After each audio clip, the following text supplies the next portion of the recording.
Grab सम Pep's में new video के साथ चलते हैं चार्ट की तरफ। ये गोल्ड का चार्ट है। आज के एनालिसिस करने से पहले देखते हैं कल हमने क्या एनालिसिस किए थे। कल हमारा जो प्लान था वो ये था कि प्राइस अगर हमें कुछ इस एरिया में आके मिलती है तो हम उसको सेल अपॉर्चुनिटी में कन्वर्ट करने की कोशिश करेंगे। तो कल जो है प्राइस जो है हमें इस एरिया में मिली थी, उसने हमें एक सेल का पैटर्न भी क्रिएट करके दिया, लेकिन उसने हमें अनफॉर्चुनेटली एक जो है एसएल जो है वो उसको हमें फेस करना पड़ा। अगर हमारे जो एरिया में आके हमारे अगेंस्ट मार्केट गई है तो उसको हम एसएल कंसिडर करते हैं। बाकी एक ये ट्रेड जो थी मैंने अपने टेलीग्राम चैनल पे शेयर की थी जिससे हमें प्रॉफिट हुआ था। तो अगर आपको डेली बेस पे एक सिग्नल चाहिए तो आप मेरा ग्रुप को जो है ज्वाइन कर ले, वहाँ पे मैं एक डेली ग्रुप पे एक सिग्नल शेयर कर रहा हूँ। ये सिग्नल जो है ये कोई फाइनेंशियल सपोर्ट के लिए नहीं है, ये एज ए एजुकेशनल पर्पज जो हम लर्निंग करते हैं उसके ऊपर उसको सपोर्ट करने के लिए। और इसके अंदर जो भी चीज़ हम जिस तरह हम यूज़ कर रहे हैं वो भी मैं एक्सप्लेन करता हूँ ताकि आप लोग की लर्निंग हो सके कि हम इसको बनाते किस तरह है। तो चलते हैं आज क्या बोल रहा है चार्ट। आज देखते हैं प्राइस हमें कहाँ मिल सकती है। पहले देखते हैं कि हमारा स्ट्रक्चर जो है वो चेंज हुआ है। हमारा जो स्ट्रक्चर है इस हाई के साथ इसने दोबारा बाई की तरफ चेंज ऑफ करेक्टर कर दिया है। अब देखते हैं कि हमारा हमें नया न्यू हाई कहाँ मिलता है और हमारा लो क्या है। लो तो हमारा ऑब्वियस जो है वो ये है, काफ़ी नीचे है अभी ये। और हम हाई जो है अब ये करंट जो बन ही रहा है इस पे देख लेते हैं।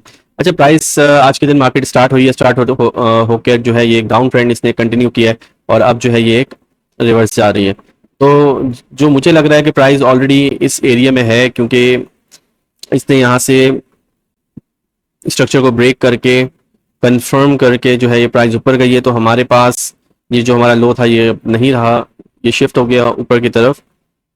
तो हमारा अब जो है वो ये वाला लो रहेगा, लोअर लो। हम इसको भी मार्क कर लेते हैं फिलहाल और उसके बाद इसमें दोबारा देखता हूँ कि हमें यहाँ पे स्ट्रक्चर कंफर्म होने के बाद ये इसने अपनी इंड्यूसमेंट कलेक्ट कर ली थी, यहाँ से बिल्कुल कर ली थी। तो हमारा ये स्ट्रक्चर उसने दोबारा ब्रेक किया, ये दोबारा से एक स्ट्रक्चर जो है ये ब्रेक हो चुका है।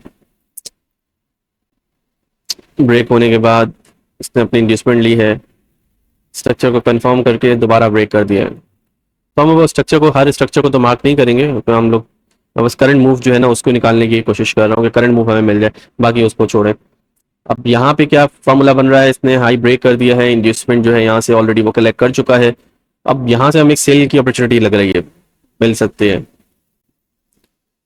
तो ये हमारा, इसको हम कहते हैं दो साइड में बाय एंड चोक भी कर सकते हैं, क्योंकि बाय इसने इंड्यूसमेंट भी कलेक्ट कर दी है और एक चेंज ऑफ करेक्टर भी किया है। तो अब जो एक्सपेक्टेड ये है कि प्राइस यहाँ से डाउन आ सकती है। तो एरिया हमारा यही निकल रहा है, उस एरिया के अंदर ही है प्राइस। अब ये मेरे ख्याल से हाईएस्ट है, तो यहाँ पे पीछे लिक्विडिटी तो हमें नहीं मिलेगी, लेकिन ये एरिया में हमें चीज़ें मिल रही हैं। अच्छा, अब इसको ट्रेड लेने का तरीका क्या है यहाँ पे, अगर हम इसको ट्रेड ले सकें, क्योंकि देखें ये हाई है इसका, ये लो है, और इस हाई को भी कंसिडर करें तब भी उसका लो ब्रेक कर चुकी है, क्योंकि ये आई थिंक डबल टॉप है। तो अगर इसको भी देखें तो प्राइस ने एफ भी क्रिएट की हुई है, यहाँ पे भी एक एफ क्रिएट है और ये हाई भी है, इसको ब्रेक भी कर सकती है। अब यहाँ पे मैं जो वेट कर रहा हूँ ये कर रहा हूँ कि इस एरिया में आके ना प्राइस ऑलरेडी पहुंच चुकी है, यहाँ पे कुछ रेंज करे। रेंज करने के बाद अगर रेंज का ब्रेक डाउन साइड पे करती है तो फिर हम ना एक पुल बैक पे एक ट्रेड ले सकते हैं, पुल बैक पे या डायरेक्ट, आप दोनों तरीके से आपकी मर्जी आप देखें। तो यहाँ पे जो है ना एसएल के चांसेस जो है ना वो थोड़े कम हो जाते हैं। वो इस तरह कम हो जाते हैं कि अभी हम यहाँ पे जैसे डायरेक्ट एंट्री ले सकते हैं, पैटर्न कंप्लीट है, हमारे एरिया के अंदर है प्राइस। अब यहाँ पे मैं डायरेक्ट एंट्री अगर लेता हूँ,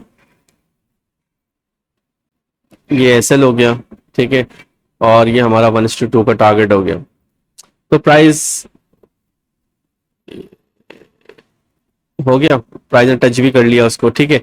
अब ये जो है हमारा एसएल छोटा और कर दे थोड़ा, ये तो 1:2 हमारा यहाँ पे बनता है। अब प्राइस नीचे आती है, हमें टारगेट देती है, हम आउट हो जाएंगे। तो ये बाय में ऊपर जाके भी एसएल भी हिट कर सकती है। अब यहाँ पे कंफर्मेशन के लिए मैंने आपसे बोला, अगर कंफर्मेशन मजीद चाहिए तो फिर हम क्या कर सकते हैं, यहाँ पे वेट करें, यहाँ पे कैंडल्स को क्लोज होने का वेट करें, 4-5 कैंडल्स यहाँ पे क्लोज हो जाए, मिनिमम 2 से ऊपर क्लोज हो, एक रेंज क्रिएट हो, रेंज ब्रेक हो, और फिर ब्रेक पे हम रिटेस्ट पे ट्रेड लें। तो ये जो है इससे हमें हमारा जो है एसएल हमारा बच सकता है और एक अच्छी हमें अपॉर्चुनिटी मिल सकती है, क्योंकि कभी कभी मार्केट ये करती है कि उसने इस एरिया में आने के बाद लिक्विडिटी पहले से है नहीं। अब ये जो है पैटर्न हर किसी को पता है कि यहाँ से प्राइस जो है रिवर्स होगी, स्ट्रक्चर जो है वो चेंज हो चुका है, वो भी है ट्रेड लो और हम ट्रेड लेके उसको हम प्लान कर लें। तो प्राइस जो मार्केट जो है वो तो बहुत स्मार्ट है, उसको भी ये सब पता होता है कहाँ पे एसएल रखे हुए हैं हमारे, तो वो एसएल हंट करने आएगी, स्पाइक मारेगी, एसएल हंट किया, फिर वापस नीचे, फिर वापस चेंज ऑफ कैरेक्टर, ये सब करती है प्राइस। उससे बचने के लिए ये होता है कि हम यहाँ पे थोड़ी सी रेंज का वेट कर लें। तो ये इसमें भी बहुत सारी लॉजिक्स हैं, बहुत सारी टेक्निक्स हैं जिनको हम यूज करते हैं, और अलग अलग मेथड्स होते हैं जिनको हम यूज करते हैं, यूज करके फिर हमें पता चलता है। और अगर प्राइस अप साइड पे ब्रेक कर जाती है प्रॉपरली, उसके बाद फिर क्या करना है, फिर हमें सेल की अपॉर्चुनिटी देखनी है, बाई की देखनी है, फिर हम उसको उस हिसाब से ट्रीट करते हैं। तो वो एक अलग टॉपिक है, उस पर अगर आपको इन्फॉर्मेशन चाहिए, आपको सीखना हो, उसके लिए तो आप मुझसे कांटेक्ट कर सकते हैं कि हम एक ट्रेड को कैसे एग्जीक्यूट करते हैं। तो मेरा जो प्लान होता है वो ये होता है, हम डेली बेस पे 1:2 का प्रॉफिट लें और मार्केट से आउट हो जाए। और ये जो जिस पैटर्न में मैं काम कर रहा हूँ, इसके ऊपर तो 2 या 3 कैंडल्स के अंदर ही हम लोग टारगेट ले लेते हैं, लेकिन कंफर्मेशन बहुत सारी होती है, सेटअप के लिए थोड़ा वेट करना पड़ता है। तो ये होता है। कल मैंने एक और वीडियो भी वहाँ पे बनाई थी जिसके अंदर हमने तकरीबन 30-35 मिनट्स की ट्रेड करी थी, और उस ट्रेड के अंदर जो है हमें कोई ट्रेड तो नहीं मिली थी, लेकिन हमने डिफरेंट सेटअप्स को डिस्कस कर लिया। फिर हमने यूरो को भी डिस्कस किया था, जीबीपी को भी डिस्कस किया था, तो यूरो और जीबीपी में हमें ट्रेड मिल गई थी। और हमने ट्रेड को एग्जीक्यूट नहीं किया क्योंकि पर्पस जो था वो ये था कि कि मैं आपको समझा सकूं, और मेरा ऑलरेडी टारगेट जो था 1:2 का पूरा हो चुका था, इसलिए भी मैंने नई ट्रेड में एंटर नहीं हुआ। अब देखें प्राइस जो है यहाँ पे ऊपर जा रही है, तो इसलिए अब हम इसको कंफर्मेशन कैसे लें, उसके ऊपर फिर एक नया टॉपिक होता है। अब यहाँ पे जो ये एनालिसिस करने का मकसद है वो मैं एक और दफा फिर क्लियर कर दूं, बार बार मैं हर वीडियो में क्लियर करता हूँ। यहाँ पे आके आप अपनी स्ट्रेटेजी जिस पे आप काम कर रहे हैं उस स्ट्रेटेजी पे आप फोकस करें, उस स्ट्रेटेजी को देखें कि यहाँ पे आके वो आपको कब सेल का मूव देती है और सेल की डायरेक्शन में आपको ट्रेड देती, तो आप ट्रेड लें, क्योंकि वही चीज आप यहाँ पे भी चेक कर सकते हैं, इस जगह भी चेक कर सकते हैं। यहाँ पे जो है हमारी जो प्रोबेबिलिटी है वो बहुत बढ़ जाती है। तो जिस स्ट्रेटजी पे आप काम करते हैं, मैकडी पे काम करते हैं, आरएसआई पे काम करते हैं, कोई ऑसिलेटर्स होते हैं उन पे काम करते हैं, कोई आपने अपना प्राइवेट ईए बनाया हुआ उस पे काम करते हैं, तो ईए भी जो है आपका इस जो है जगह पे ज्यादा अच्छा आपका वर्क कर सकता है। तो वीडियो को वाइंड अप करते हैं, मिलते हैं नेक्स्ट वीडियो में।